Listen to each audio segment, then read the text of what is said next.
네, 여러분 안녕하십니까? 소상공인 기심정결 기초부터 심화까지 구독경제 시대 속 서비스업 미래 전략 두 번째 파트를 진행하게 된 최무기 강사입니다. 반갑습니다. 네, 여러분 지금 본 교육은 코로나 방역 수칙을 준수하여서 진행하는 교육이고요. 제가 아까 파트 1에서 구독경제 시대 속의 서비스업 미래 전략을 말씀드렸고, 두 번째 타임에서는 조금 더 심화된 세부 전략에 대한 얘기를 좀 해보도록 하겠습니다. 그리고 제가 그 유튜브 채팅창이랑 그리고 교육 서비스 채팅창 보고 있으니까요. 중간중간에 질문 있는 분들은 편하게 남겨주시면 제가 거기에 대한 얘기를 조금 더 구체적으로 말씀을 드리도록 하겠습니다. 자, 그럼 본격적으로 시작을 해보겠습니다. 크게 세 가지에 대해서 말씀을 드릴 건데, 첫 번째는 구독 서비스 초기에 비즈니스 모델을 어떻게 해야 될 것인가, 두 번째는 구독 서비스 고객 확보 전략, 그리고 마지막으로 서비스 초기, 중기, 성숙기에 대한 전략을 얘기를 해보도록 하겠습니다. 먼저 초기 비즈니스 모델링입니다. 이 초기 비즈니스 모델링에서 되게 중요한 게 아까 제가 파트 1에서 말씀드렸던 게 소비자에 대한 이해가 되게 중요하다고 제 말씀을 첫 번째 드렸습니다.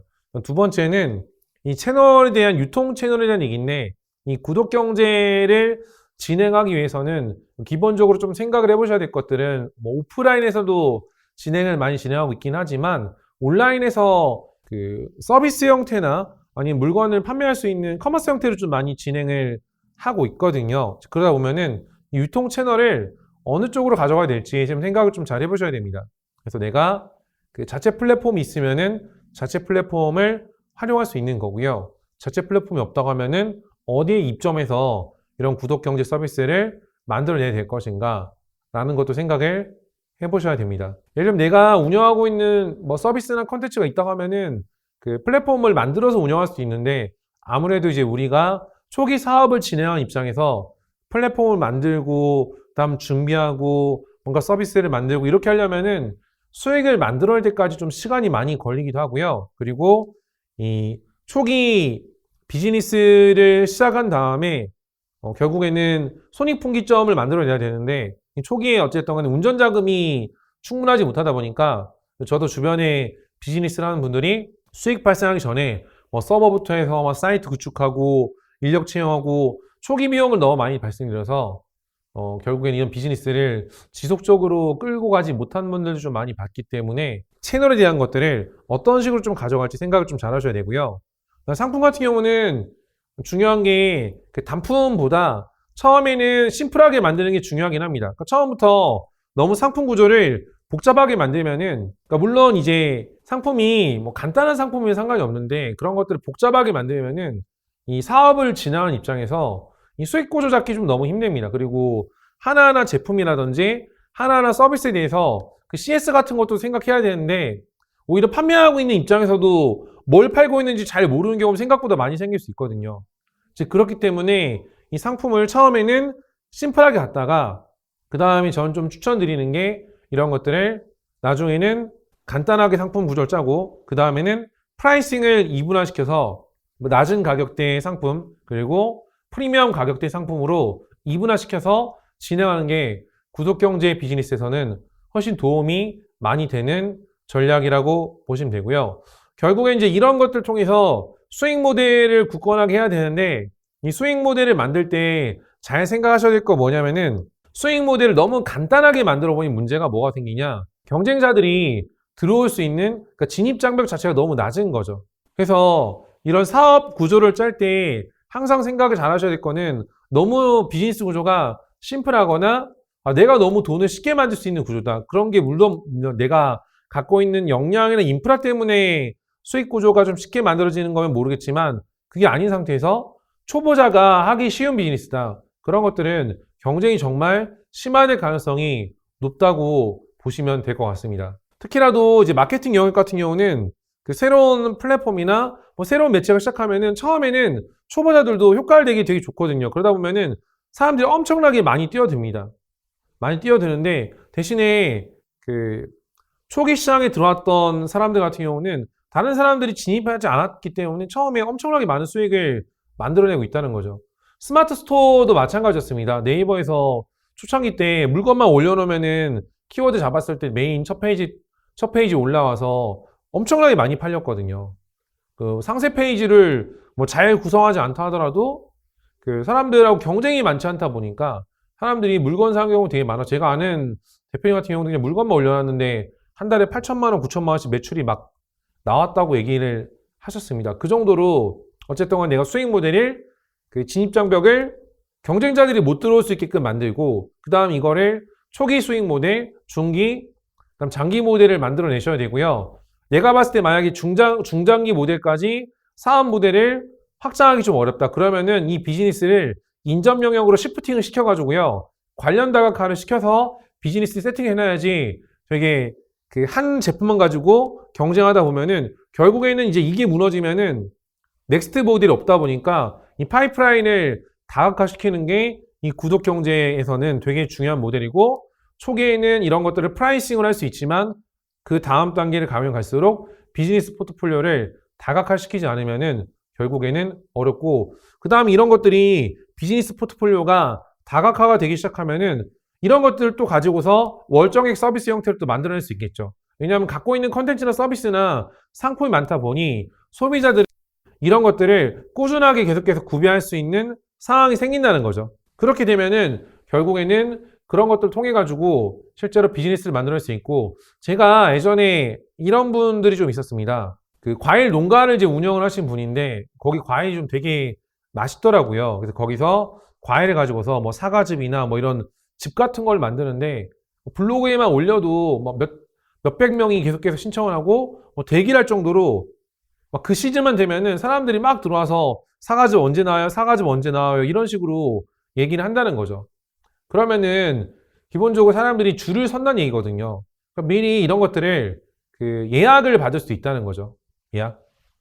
소비자들한테 예약을 받게 되면은 결국에는 그런 걸 통해 가지고 그 금액이 미리 만들어지다 보니까 초기에 뭐 농사를 한다든지 초기 들어가는 부대 비용이 보통 그 농업 쪽이나 뭐 과수 쪽 이런 쪽을 하시는 분들 같은 경우는 초기 투자 비용이나 이런 것들이 그러니까 나중에 그 과일이나 농작물을 수확을 했을 때 판매한 다음에 수익이 나온 걸로 1년 생활을 좀 하다 보니까 현금 흐름이 안 돌 때가 좀 되게 많거든요. 그럼 이런 것들을 초기에 이런 식으로 미리 구매 예약을 걸게끔 세팅을 해버리면은 초기에도 하는 과정에 계속 수익성이 발생하기 때문에 이런 식으로 구조를 짜는 것도 상당히 좋은 전략 중에 하나가 될 수 있습니다.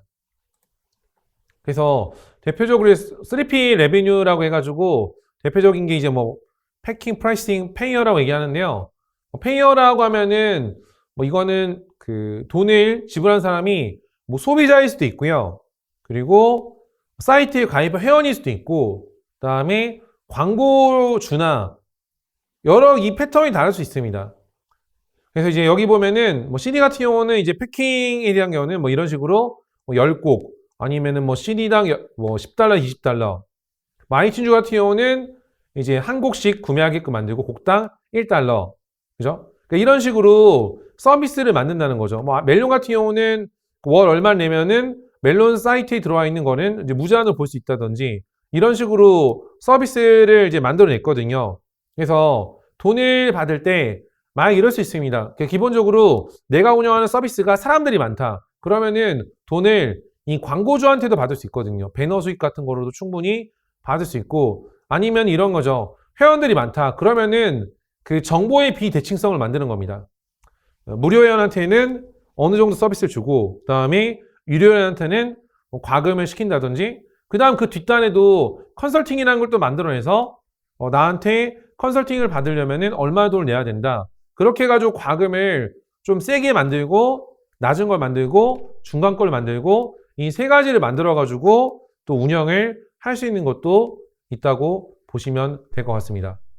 그래서 이 리디북스 같은 경우도 이제 전자책이라는 구조 자체가 그러니까 심플하게 보면은 리디북스라는 게 이 전자책을 이제 공급한 플랫폼이라고 보면 되는 거고 이 출판사들이 전자책에 대한 컨텐츠를 제공하면은 이 리디북스라는 플랫폼은 이제 사람들이 여기 들어와가지고 이제 책을 구매하고 하게 되면 거기서 이제 물건을 그 판매가 되는 거니까 이 수수료를 확보하는 구조입니다. 그죠? 그래서 여기서 전자책 출판사한테 컨텐츠를 제공받고, 그다음 독자한테 컨텐츠를 제공하고, 그 독자한테 이제 그 수수료나 이런 걸 받고, 그다음 이용 대금을 지불하는 거죠. 그다음 전문가도 이런 식으로 받고, 그다음 마케팅 위탁을 뭐 준다든지, 그러니까 이런 식으로 계속 돌아가는데, 요새 보게 되면은 이렇게 좀 많이 하는 편입니다. 그 크몽이라는 재능 기부 사이트 같은 경우도요, 요새 많이 하는 구조가 재능을 갖고 있는 사람들이 이 크몽이라는 사이트에 등록을 하게 되면요, 여기 내에서도 이제 사람들이 물건을 구매하거나 콘텐츠 서비스를 사게 되는데, 그러니까 이런 크몽이라는 사이트를 통해 가지고 결국에는 이 사람들이 콘텐츠 서비스를 소유하는데, 요새 또 보게 되면 또 재밌는 게 특정 콘텐츠나 서비스 같은 경우는 직접적으로 크몽에서 또 광고를 하고 있는 것도 볼 수가 있습니다. 페이스북 보게 되면은 이제 스폰서드 광고를 해서 뭐 크몽이나 클래스 101이나 뭐 라이프해킹닷컴이나 여기 이런 사이트들이 실제로 마케팅 홍보까지도 같이 하는 형태로 좀 많이 하고 있어서 이런 수익을 점점 극대화되기 위한 노력을 좀 많이 하고 있고요. 이런 구독 경제 서비스가 결국에는 타겟팅이 조금 세분화돼야 되다 보니까 이런 것들이 지금은 그 마이크로한 타겟이 될 수 있는 게 이 페이스북 광고가 상당히 마이크로한 타겟팅이 될 수 있습니다. 그러니까 네이버 광고라든지 이런 것 같은 경우는 클릭당 광고이기 때문에 키워드를 선점해야 되다 보니 그런 부분들이 결국에는 원하지 않던 타겟한테도 광고가 노출될 수 있는데, 페이스북 같은 경우는 뭐 연령이나 아니면 성별이나 아니면 지역이나 아니면 관심사에 대한 상세 키워드까지도 타겟을 세팅할 수 있다 보니까 그런 측면에서 훨씬 더 효율을 많이 낼 수 있는 비즈니스 구조가 만들어진다고 보면 되고, 그러니까 그렇기 때문에 이런 마이크로한 타겟 광고가 가능하면서 구독 경제나 공유 경제나 이런 여러 가지 이런 프라이싱을 중심으로 한 비즈니스 형태가 많이 파생이 되기 시작했다고 보시면 됩니다. 그리고 그 게임사들도 마찬가지입니다. 뭐 게임 개발사가 있고 여기서 라이센스료를 내면은 여기서 이제 게임 기기를 소비자한테 주고, 또 소비자들은 또 기기를 구매하고, 결국에는 그 예전에는 뭐 초창기에 그 한국에서 만들었던 게임 같은 경우는 그런 게 있었죠. 게임기 사면은 게임이 막 패키지가 뭐 10개, 20개 들어있었었는데, 일본에서 만든 게임기 뭐 플레이스테이션 이런 거 같은 거 보게 되면은 다 그 팩 하나하나를 다 사야 되는 그런 식으로 라이센스를 가지고 수익을 만들잖아요. 그죠? 대표적으로 이런 것들 중에 하나가 또 그 스타크래프트라는 게임에서 뭐 블리자드에서 이제 그렇게 판매를 했죠. PC방에다가 CD키란 걸 또 다 라이센스를 다 해가지고 PC방에다가 자석당 거의 하나씩 다 팔아가지고 여기서 또 수익을 만들어 냈었거든요. 그러면서 일반 유저들한테는 스타크래프트라는 게임 자체 어쨌든 뭐 CD 값은 발생할 수 있지만 무료로 게임을 플레이할 수 있게 만들고, 대신에 이제 PC방에서 CD 판매를 통해 가지고 매출을 발생할 수 있게끔 그런 식으로 만들었고, 그 다음에 넷플릭스 같은 경우도 좀 마찬가지죠. 방송이나 영화사 같은 경우가 판권을 제공받아가지고 영상 콘텐츠 서비스를 구독자한테 제공하고, 이런 게 아마 처음 보셨을 때는요 생각을 많이 하셨을 겁니다. 와, 넷플릭스에서 이 만드는 게 얼마나 대단하기 때문에 여기서 이 되게 대단한 배우들도 많이 나오고 뭐 특수효과도 되게 좋고, 요새 보게 되면 또 오징어 게임이라고 해서 이제 한국에서 만든 작품이 전 세계적으로 인기 끌게 되거든요. 그렇게 되면은 잘 생각을 해보셔야 될 게, 이 방송사나 영화사 쪽에서는 단순히 컨텐츠 구매에 대한 그 수익만 발생하는 게 아니라 뭐 광고나 여러 가지 파생할 수 있는 비즈니스가 되게 많아지는 거죠.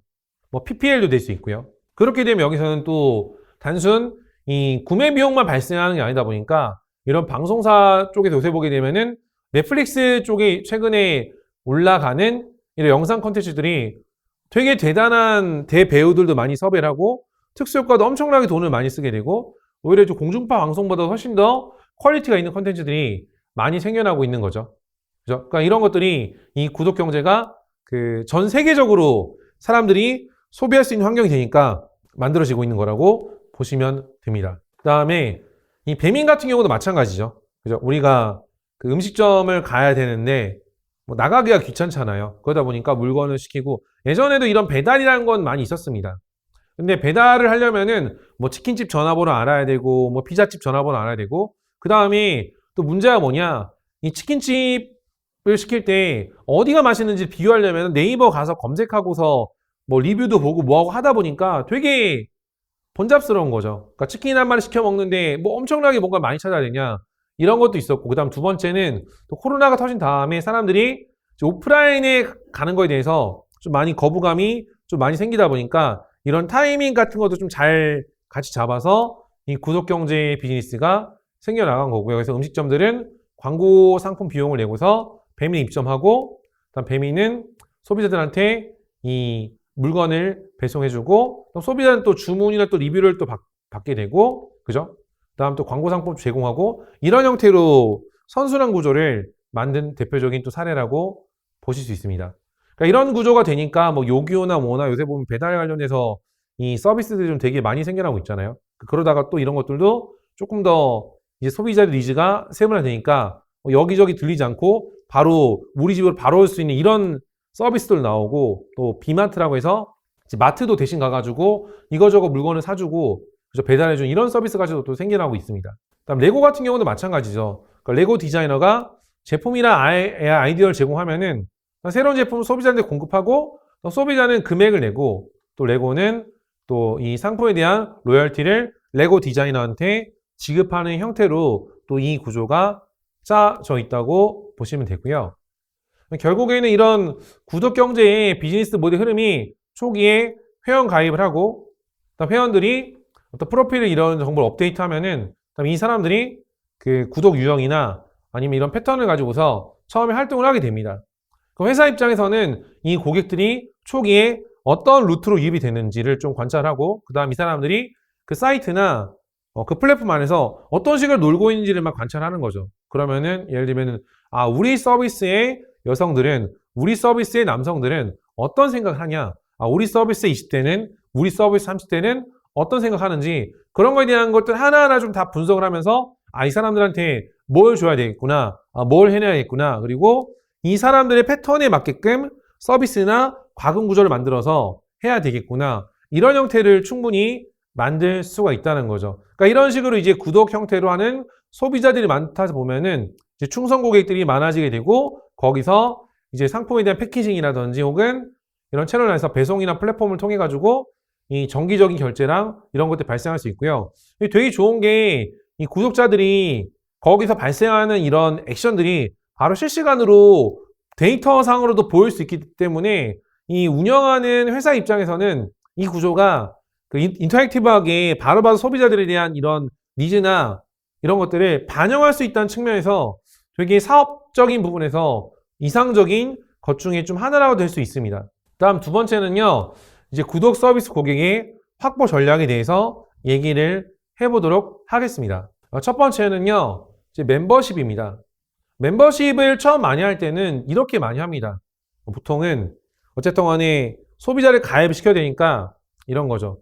뭐 혜택을 줘서 지금 가입하면은 뭐 언제까지 이 물건을 샀을 때 얼마, 아니면은 뭐 지금 그 가입하면은 이런 거 뭐 무료 쿠폰 드립니다. 10,000원짜리 쿠폰 드립니다. 이런 형태로 많이 하죠. 특히 이제 쇼핑몰 같은 경우가 이런 게 되게 많이 하고, 혹은 그 마켓컬리 같은 경우가 뭐 네이버 배너광 그런 거 많이 하거든요. 예를 들면은 지금 가입해서 10,000원 이상 구매 시 뭐 닭강정 만 얼마짜리를 100원에 살 수 있다. 이런 식으로 혜택을 많이 줘서 소비자들이, 그러니까 회원가입이라는 게 사람들 입장에서는 되게 절차가 번거로운 거거든요.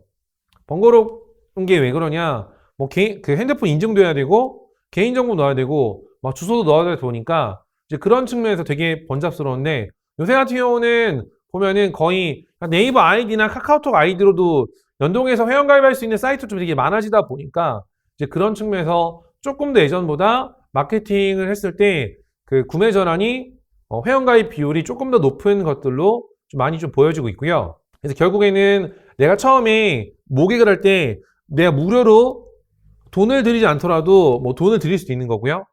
초기에 내가 투자를 해가지고 사람들을 모은다 한다면은 투자를 해서 사람들을 모은 만큼 그 사람들 대상으로 어느 시점 쪽에서는 수익성을 뽑아내겠다고 생각하고서 마케팅을 진행하셔야 되는데, 그런 거에 대한 걸 생각을 안 하고서 그냥 비즈니스를 시작하시게 되면은 마케팅 명만 엄청 쓴 다음에 사업체가 유지되기가 되게 어려운 상황이 충분히 생길 수 있습니다. 자, 그 다음 두 번째는요, 뷔페식 라이브러리 모델입니다. 그러니까 뷔페식 라이브러리 이런 겁니다. 고객들이 관심 있는 컨텐츠를 계속 쌓아 나가는 겁니다. 쌓아 나가고 하는 건데, 그러니까 대표적으로 멜론이나 밀리의 서재 같은 경우도 그렇죠.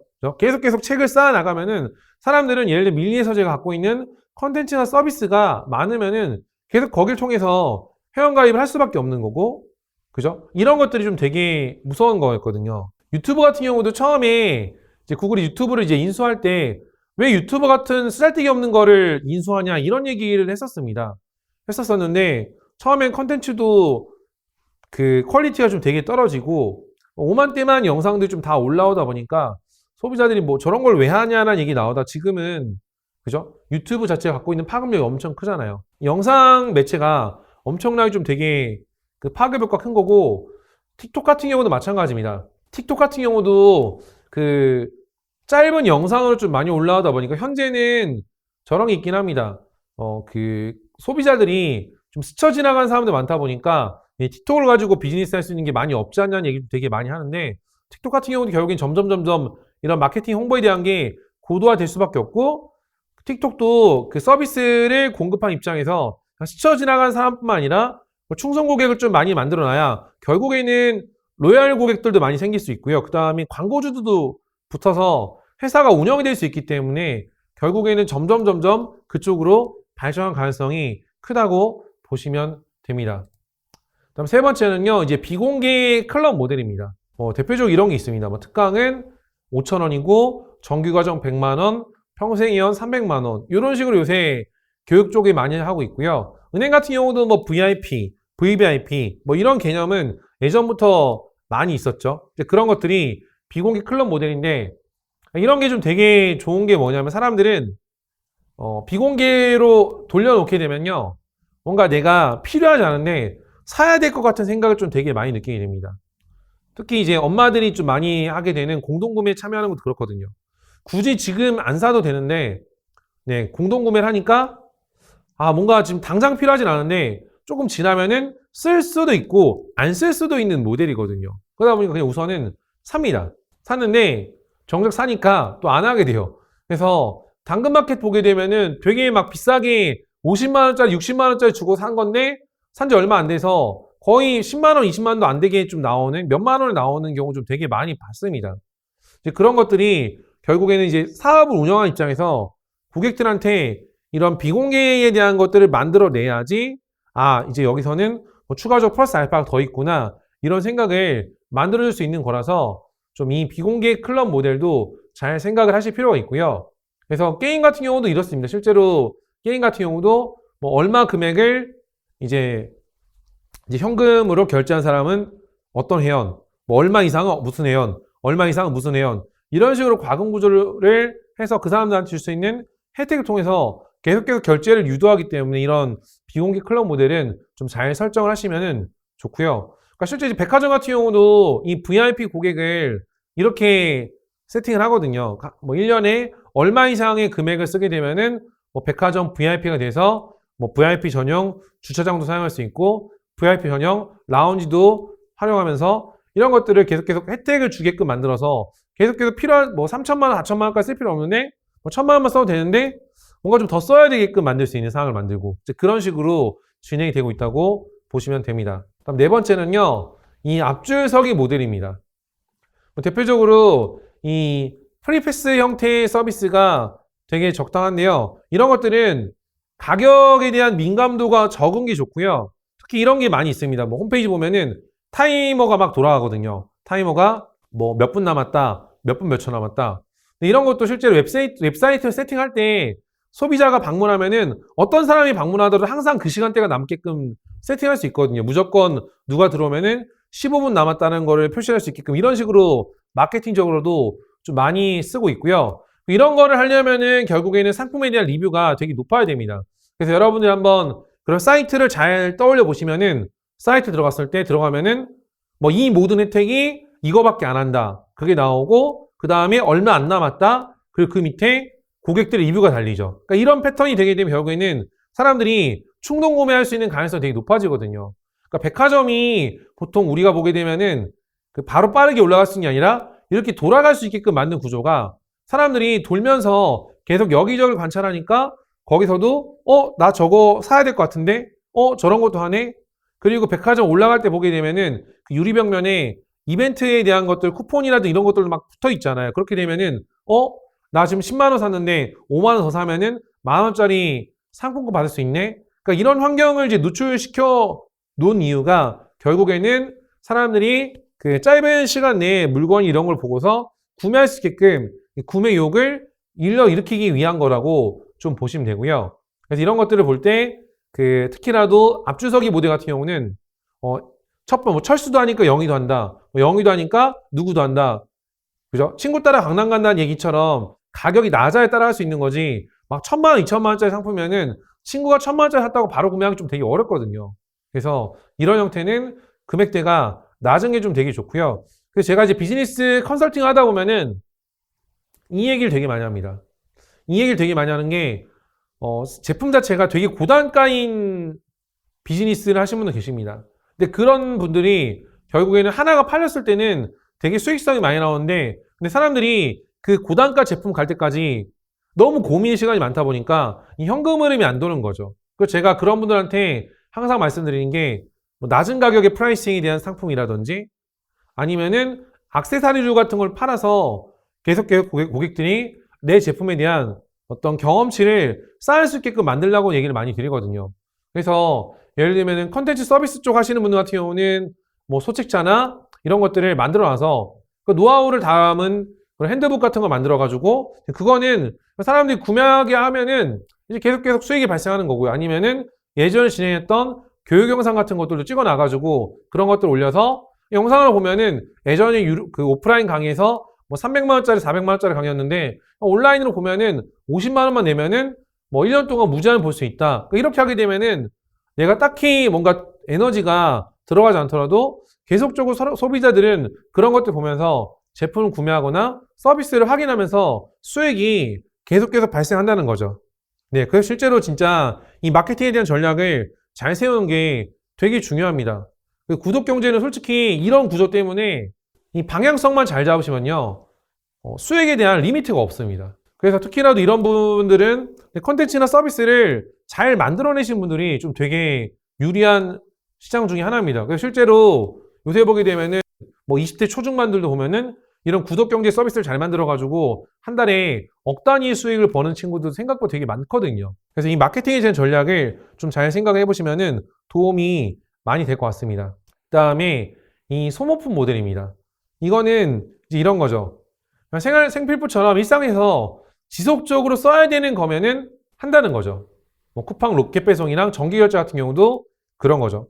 그죠? 그래서 예를 들면 이런 겁니다. 우리가 생각을 잘 해보면은 저희 같은 경우도 이제 아기를 키우다 보니까 물론 집에서 아기 키우고 뭐 하다 보면 정신이 없어가지고 막 청소를 계속 해야 되는데 저도 일해야 돼도 바쁘고 와이프도 아기 뭐 키우고 그다음에 아기 뭐 밥 주고 뭐 이런 바쁘니까 청소하기도 되게 쉽지가 않거든요. 그죠? 그러다 보니까 그런 것들도 요새 청소 같은 경우도 뭐 일주일에 한 번이나 뭐 일주일에 두 번이나 이런 식으로 정기적으로 와가지고 해주는 서비스 같은 것도 만들어지고 있고요. 요새는 또 되게 재밌었던 게 그런 것도 있더라고요. 그 재활용 분리수거 대신해주는 업체들도 있는데, 네, 그런 것들도 사람들한테 결국에는 계속 평상시에 해야 되는 거다 보니까 이제 해주는 거죠. 그죠? 이제 거기서도 바로 발생의 형태가 이 소모품 모델이라고 보시면 됩니다. 그다음 서프라이즈 박스 같은 경우는 이제 이런 거죠. 제가 파트 1에서도 말씀드렸던 예를 들어 월 얼마 내면은 그러니까 내가 좋아하는 것들을 기프트 박스로 받을 수 있는 겁니다. 사람들이 이제 이런 것도 생깁니다. 나중에 계속해서 내가 그 구매하는 것만 쓰게 되면은 그 재미가 떨어지게 되고 또 소위 얘기하는 이 선택장애라는 얘기를 좀 많이 하거든요. 아, 이걸 사야 될지 저거 사야 될지 저거 사야 될지 모르겠다. 그렇게 되면은 거기서 이제 고민하다 보니까 이제 이런 것들을 가지고서 그냥 내가 얼마 내면은 그냥 추천 제품 보내주면 좋겠다. 여기서 또 추가적으로 부가 서비스 모델을 또 만들어낼 수도 있는 겁니다. 예를 들면은 거기서 이런 거죠. 뭐 패션 전문가를 줘서 그 사람이 착장했던 사진이랑 아니면 그 사람이 뭐 키나 몸무게나 뭐 신체 사이즈 같이 입력해주면은 그리고 좋아하는 카테고리 이런 걸 하면은 그 시즌별로 그 사람한테 맞는 제품 보내주면서 코디 같은 것들도 해주는 거죠. 그렇게 되면은 제품 보내주는 것뿐만 아니라 코디라는 서비스를 하기 때문에 충분히 그런 것들이 회원들이 많이 좀 어느 정도 좀 가입이 되어 있는 걸어간다면은 그죠? 충분히 구독경제에서도 월정액 서비스로 할 수도 있는 거고, 그 다음에 그런 게 수요가 되게 많이 나오면 또 이런 거 될 수 있겠죠. 뭐 대면으로 아예 코디 컨설팅을 받고서 또 거기서 제품에 대한 것들도 구매할 수 있게끔 만들어주면은 또 그런 것들은 고액 컨설팅도 만들어낼 수 있는 거거든요. 그러니까 예전에 이제 이런 게 있었습니다. 코로나 터지기 전에는요. 되게 재미있는 모델 중에 하나가 그 연예인들 코디네이터 하시는 분들이 뭘 있었냐. 백화점을 같이 가주는 서비스가 있었습니다. 그러니까 백화점을 같이 가서 2시간 동안 같이 쇼핑을 해주면서 코디해주고 옷을 살 수 있게끔 도와주면은 그게 금액이 20만 원 정도 했었거든요. 한 사람당. 그죠? 이 적은 금액이 아닌데 이런 것도 결국에는 프라이빗하게 나한테 맞고자 하는 거. 왜냐하면 우리가 옷을 살 때 이 코디에 대해서 관심이 없는 사람들은 항상 고민합니다. 아, 뭐 입고 나가야 되지? 아, 오늘 또 뭘 사지? 이런 거에 대한 생각을 하다 보니까 결국엔 그런 것들이 와, 그 2시간에 백화점 같이 가주는데 20만 원인데 그거 누가 쓰냐? 쓰는 사람이 있다는 거죠. 정작 저 같은 경우만 하더라도 막 옷 사고 뭐 해야 되는데 바빠서 백화점 갈 시간이 없거든요. 그러다 보면은 그러니까 저는 그런 거예요. 백화점 가서 옷을 사는데 그런 거를 또 고민할 시간 자체가 또 아깝다는 거죠. 그러면은 그런 사람들이 도움을 주게 되면은 훨씬 더 실제로 되는 거죠. 그런 비즈니스도요. 그리고 단순한 모델입니다. 그러니까 아까 말씀드렸던 뭐 세스코 이 방역이나 집 청소, 뭐 쓰레기 분리수거, 그죠? 이런 것도 충분히 가능한 건데 예를 들면 이런 게 있습니다. 제가 아는 그 동생이 이런 방역 관련된 일을 하는데 예를 들면 이런 겁니다. 뭐 주기적으로 약만 한번 칙칙칙칙 뿌리고 오면은 그냥 돈이 어느 정도 계속해서 나온다는 거예요.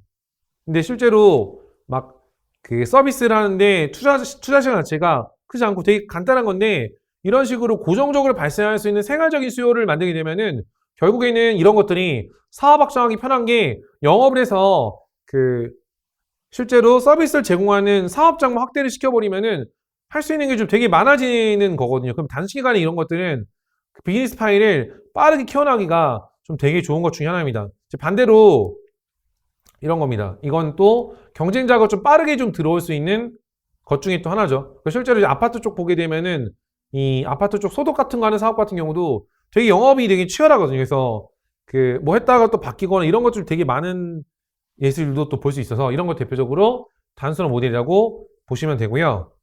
그리고 네트워크 모델 같은 경우는 이건 사람이 많으면은 할 수 있는 게 좀 많아지는 겁니다. 그래서 뭐 교육이나 쇼핑몰처럼 그죠? 이런 것들은 사람이 많이 쌓이니까 니즈가 세분화되고 거기서 컨텐츠나 서비스가 고도화되기 시작하는 거고요. 그래서 빠른 모객을 하기 위해서 이건 좀 마케팅 비용이 좀 많이 들어가는 형태 중에 하나입니다. 그리고 평온한 마음이랑 이런 겁니다. 공포 마케팅 얘기하는데 보험도 마찬가지죠. 저도 오늘 보험 이거저거 또 알아보다가 보험을 또 하나 들었는데 그러니까 보험이라는 게 실제 이런 거잖아요. 우리가 뭐 사고가 나거나 그런 상황이 발생되지 않으면은 필요가 없는 건데 또 그런 상황이 생길 가능성이 혹시라도 있으니까 가입을 하게 되는 거거든요. 그러니까 그런 측면에서 여기서도 이 서비스를 제공해 주는 거고 그러니까 예전에 처음에 스마트폰 나왔을 때 이 스마트폰 폰케어 서비스라는 게 없었던 서비스인데 그런 식으로 나온 거거든요. 근데 보면 솔직히 우리가 핸드폰을 아마 써보신 분들 많이 계실 텐데 스마트폰 쓸 때 얼마나 많이 떨어뜨립니까? 그죠? 뭐 완전히 앞에 유리가 파손될 때까지 하는 사람들이 그렇게 많지 않거든요. 근데 주변에 누가 그 스마트폰에 대한 유리가 파손되면은 벌써 이제 아찔한 거죠. 액정 가는데 돈이 막 몇십만 원씩 들어가니까 와, 저거 할 바에 나는 해야겠다. 그러니까 이런 심리 상태가 바로 공포 마케팅이 파생될 수 있는 형태 중에 하나라고 보시면 될 것 같습니다.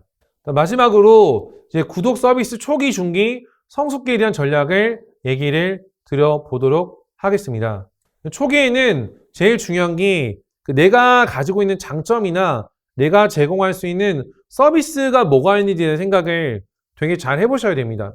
왜냐하면은 이런 게 컨텐츠나 서비스가 될 수도 있는 거고요. 혹은 내가 만약에 인적 네트워크가 많다. 그러면은 그 내가 갖고 있는 인적 네트워킹을 필요한 사람들을 연결시켜 줄 수 있는 이런 에이전시 역할의 플랫폼을 할 수도 있다는 거죠. 플랫폼을. 그죠? 대표적으로 그런 것들이 뭐 교육 사이트 같은 것도 될 수 있는 거고요. 그죠? 그 다음에 이걸 만드실 때는요, 상품 만들고 단기 수익이랑 장기 수익 전략을 잘 가져가셔야 되는 게 실제로 저도 비즈니스 컨설팅을 많이 해드리면은 초기에 비즈니스를 세팅을 해드리고 그 다음에 초기에 돈이 벌려요. 그러면은 당장 돈을 못 버는 사람들이 돈을 벌게 되면은 통장에 돈이 100만 원, 200만 원 들어오다가 1000만 원, 2000만 원 들어오니까 눈이 뒤집히기 시작하는 거죠.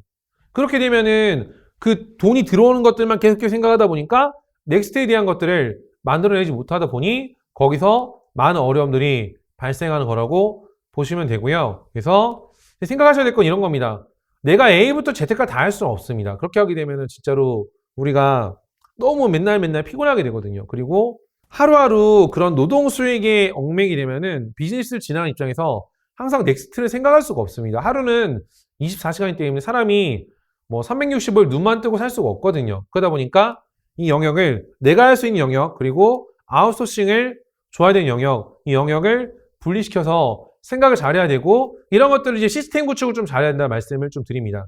중개는요 이제 구독자가 어느 정도 모이기 시작하는데 이거를 규모를 크게 나갈지 아니면은 가격 프라이싱을 올려서 오히려 더 이런 거죠. 충성 고객들을 단단히 만들지 이거에 대한 방향성을 잘 잡으실 필요가 있습니다. 특히라도 이제 근데 가격 정책을 올릴 상황에서는요. 내가 갖고 있는 제품이나 서비스에 대한 게 퀄리티가 보장되지 않으면 이때부터 고객들이 엄청나게 많이 이탈이 발생하고 안 좋은 후기들이 엄청나게 많이 달리기 시작합니다. 그래서 이거는 생각을 잘 하셔야 되고요. 그 다음에 2단계부터는 마케팅에 대한 명확한 성과 측정이 필요합니다. 왜냐하면은 이게 이제 자연적으로 사람들이 유입되는 게 한계치가 발생하기 시작하거든요. 초기 같은 경우는 우리가 뭐 사업을 시작하면은 뭐 오픈바를 받았다 이런 얘기를 많이 쓰잖아요. 그죠? 오픈바를 많이 쓰는데 초기 사람들 신기해가지고 들어오다가 이제 이런 것들이 여러분들의 서비스가 신기하기 시작하면요. 경쟁자들이 많이 상기하기 시작하거든요. 그럼 그때부터는 내가 마이크로하게 고객들을 끌어야 되는데 이제 그런 측면에서 마케팅이나 홍보에 대한 것들을 신경을 쓸 수밖에 없고 그다음 세 번째는 포트폴리오나 아이템의 다각화에 대한 고민이 필요하다는 거죠.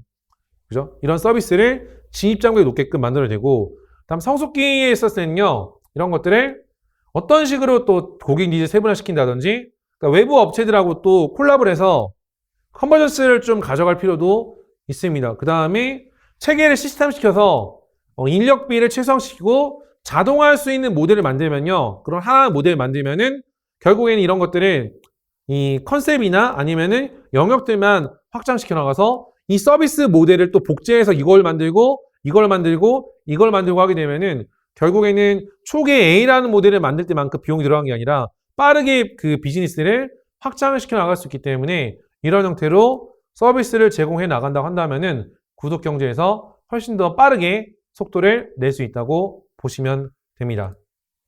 그래서 이 고객 가치 변화가 처음에는 뭐 가망 고객이 뭐 활동 고객, 효면 고객, 이탈 고객 막 이런 식으로 가게 되는데 그러니까 VIP가 됐을 때 결국에는 이런 것들이 프라이싱을 올릴 수 있고 고객의 라이프 사이클이나 라이프타임 밸류를 생각하셔가지고 내 고객들은 어떤 식으로 비즈니스를 좀 접근하고 내 고객들은 어떤 식으로 내 서비스에 대해서 관심을 갖고 있는지를 생각해 보실 필요가 있습니다.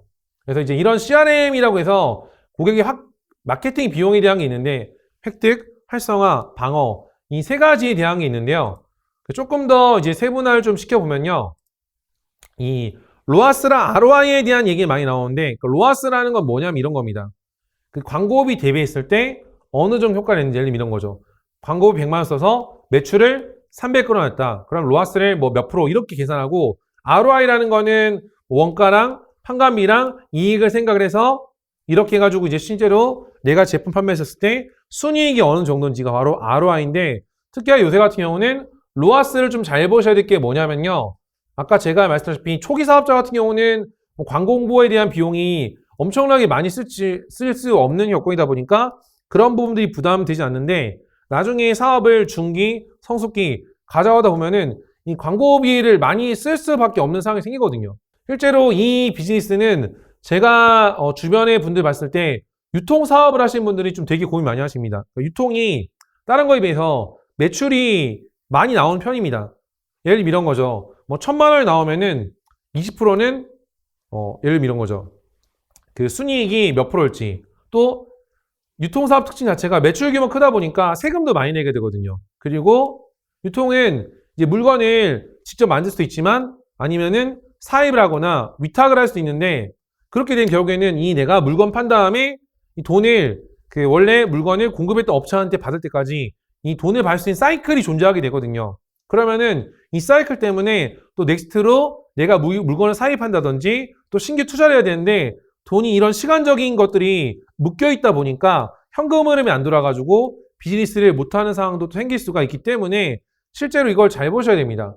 그래서 제가 이제 아는 분들도 예전에 페이스북에서 이런 커머스 쪽 마케팅을 해가지고 뭐 한 달에 뭐 억 단위 돈을 벌었는데 이게 광고비 들어가고 뭐하고 세금 나가고 지출이 많다 보니까 결국엔 돈이 묶여서 넥스트 비즈니스 못하다 보니까 후발주자들이 들어와가지고 그 시장을 다 선점했던 사례들도 많이 볼 수 있어서 여러분들 특히라도 구독경제 하시려면 이 로하우스에 대한 개념을 잘 파악하실 필요가 있다고 보시면 되고요. 그래서 요새 보게 되면은 이런 퍼포먼스 마케팅이라는 게 점점 유행을 하고 있는 상황이라고 보시면 됩니다.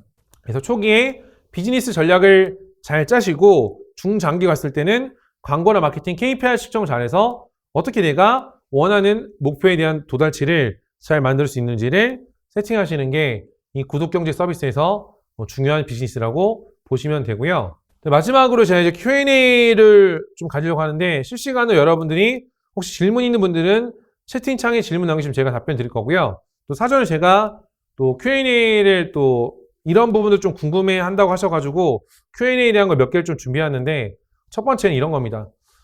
지금 하는 비즈니스에서 파일을 키워나가고 싶은데 그러다 보니까 순이익이 줄 것 같다. 어떻게 해야 될지 잘 볼 거 이겁니다. 예를 들면 핵심 비즈니스가 뭔지 따라 달라질 수 있습니다. 예를 들면은 파일을 키우는 것이 이게 시스템이 되면요. 그 비즈니스가 어렸을 때도 시스템 유지비가 지속적으로 발생하기 때문에 고정비가 증가하게 되거든요.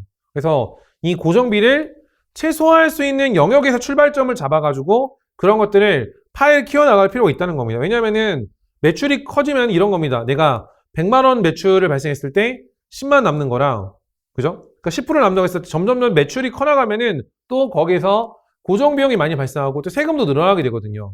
그래서 이런 부분들도 잘 생각을 하실 필요가 있다고 보시면 되고요. 두 번째는 아이디어 구현회가 초기 반응을 좋아하는데 후발주자들이 카피캣이 너무 많다. 어떻게 해야 될 것인가? 카피캣이 빠르다는 건요. 진입장벽이 낮다는 겁니다. 그래서 이럴 때는 내가 갖고 있는 코어 컴피ten시의 핵심 역량이 뭔지를 좀 생각을 해보셔야 돼요. 그리고 이게 인적 네트워크인지 아이디어인지 혹은 자금력이라는 게 내가 돈은 없지만 주변에 돈 있는 사람들을 끌어오는 게 장점이신 분도 있거든요. 그러니까 이걸 기반으로 내가 만약에 모든 거 여류에 있다. 그러면은 빠르게 넥스트 아이템을 생각하셔야 됩니다. 그래서 제가 이제 여러분들한테 이제 구독경제 서비스에 대해서 파트 1, 파트 2까지 해서 이제 말씀드렸는데 결국에는 이런 소비자에 대한 니즈를 좀 잘 분석하시고 효과적인 마케팅 전략을 구축해서 여러분들만의 서비스나 체계적인 부분 만들었을 때 여러분들 비즈니스를 락인시킬 수 있는 효과를 만들 수 있기 때문에 이 부분을 좀 잘 생각하셔가지고 여러분들 비즈니스 적용하시면은 좋은 결과가 있지 않을까 생각합니다. 아시겠죠? 그럼 제가 준비한 강의는 여기서 마치도록 하겠습니다. 네, 감사합니다.